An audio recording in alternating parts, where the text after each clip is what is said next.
Ο Αντέμ Εκής ήταν από τους πρώτους που τόλμησε να γράψει και να τραγουδήσει τραγούδια στα ποντιακά. Γεννήθηκε σε ένα χωριό στα περίχωρα των Σουρμένων του Πόντου, το χωριό Καλίστη. Πήραμε τον πανέμορφο δρόμο μέσα στα βουνά μετά τα Σούρμενα και βρεθήκαμε σε ένα από τα πιο διάσημα τοπία και αξιοθέατα στο Πόντο, την πανέμορφη ορεινή λίμνη στο Ουζουγγόλ. Μέχρι αυτή τη λίμνη μίλησαμε με τον διάσημο πόντιο μουσικό Αντέμ. Μόλις γεννήθηκα έμαθα τα ποντιακά. Μετά που άρχισα στο σχολείο, στο δημοτικό, έμαθα και βελτίωσα και τα τουρκικά μου. Ποιος σου έμαθε ποντιακά και με ποιον μιλούσες ποντιακά?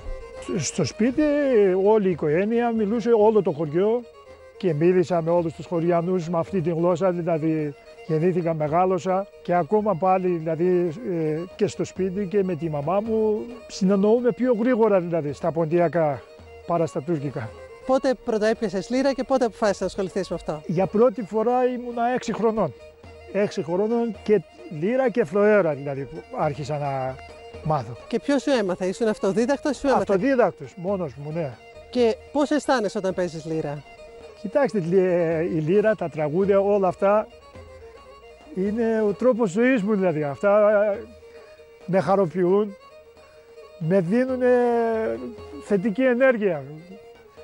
Και με τον τόπο μου, δηλαδή, συνδέομαι μαζί με αυτά, πιο έτσι αισθάνομαι. Δηλαδή, αυτά με κάνουν χαρούμενο. Ο τόπος του είναι ο Πόντος ή η Μαύρη Θάλασσα, όπως λένε τον Πόντο στη Τουρκία, και ο Αντέμ, δυναμικός και ενθουσιώδης, τόλμησε να πρωτοτραγουδήσει στη μητρική του γλώσσα.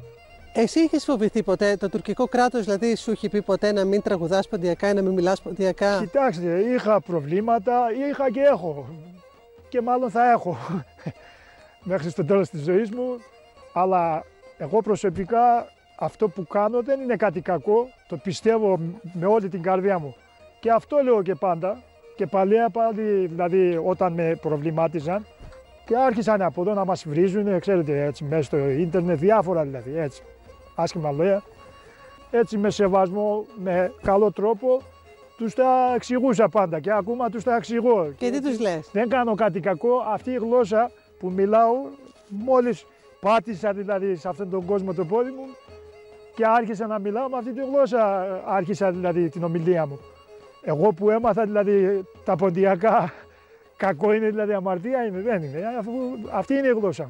Για να καταλάβετε, για πρώτη φορά σε μια δισκογραφική δουλειά στην Τουρκία που θα έχει και άδεια από το Υπουργείο Πολιτισμού, με πατέντα δηλαδή να έχει, τραγούδισα μέσα σε τέτοιες κασέτες δηλαδή. Και τι τραγούδισες και τι είπες, τι έλεγαν τα λόγια του τραγουδιού? Τα λόγια ήταν εντάξει, ερωτιάρικα έτσι δηλαδή και νοσταλγικά γενικά εμείς εδώ για τον τόπο μας. Δηλαδή και εδώ όσο ζούμε εδώ, όσοι ζούμε και εδώ, πάλι λησμονούμε εδώ τα μέρη μας δηλαδή. Όσοι είναι και μακριά πάλι το ίδιο. Και εδώ όσοι ζουν πάλι το ίδιο. Αυτό το ανάφερα και σε ένα τραγούδι που έκανα στο Βαζελώνα εκεί στην αρχή. Το είπα, λέω, τραπεζούνταν. Ναι, εμείς χαρεμένοι μέσα εδώ που ζούμε, δηλαδή ναι, εμείς είμαστε χαρούμενοι εδώ αυτοί που ζουν και ναι, ούτε εμείς είμαστε, ούτε αυτοί που σε άφησαν και φύγανε. Ο Αντέμ, μεγαλώνοντας στα χωριά του Πόντου στη Τουρκία, δεν γνώριζε ότι τη γλώσσα του τη μιλάνε και στην Ελλάδα, μέχρι που σε ηλικία 17 χρονών πήγε για πρώτη φορά ταξίδι στη Γερμανία να βρει τον αδελφό του. Και εκεί σε ένα τηλεφωνικό θάλαμο ήθελα να πάρω τηλέφωνο τον πατέρα μου. Έξω περίμενα και άκουα μέσα στο τηλεφωνικό θάλαμο ένας εκεί μιλάει τώρα. Λέει, ναι, τα παιδιά καλά είναι, ναι, θα έρχομαι. Εγώ είπα, ναι. Αυτός πρέπει να είναι κάποιος από τα χωριά μας, από εκεί ή συγχωριανός κάπου. Περίμενα εκεί, σάστησα. Μετά λέω όταν βγει να το ρωτήσω τώρα τον άνθρωπο, να δούμε τώρα από ποιο χωριό είναι και από την περιοχή μας. Βγήκε ο άνθρωπος και τον ρώτησα στα ποντιακά. Λέω, από πού είστε, δηλαδή από όθενες. Λέει, εσύ από πού είσαι? Λέω, από την Τραπεζούντα. Λέει, και εμένα οι γονείς μου, ναι, από εκεί είχαν έρθει. Λέει, από την Ελλάδα, από εκεί, από πού είσαι? Από το Ιουνανιστάν. Λέω, δεν είμαι από την Ελλάδα. Εγώ στην Τραπεζούντα γεννήθηκα, στην Τραπεζούντα. και ο άνθρωπος άρχισε να διακρίσει.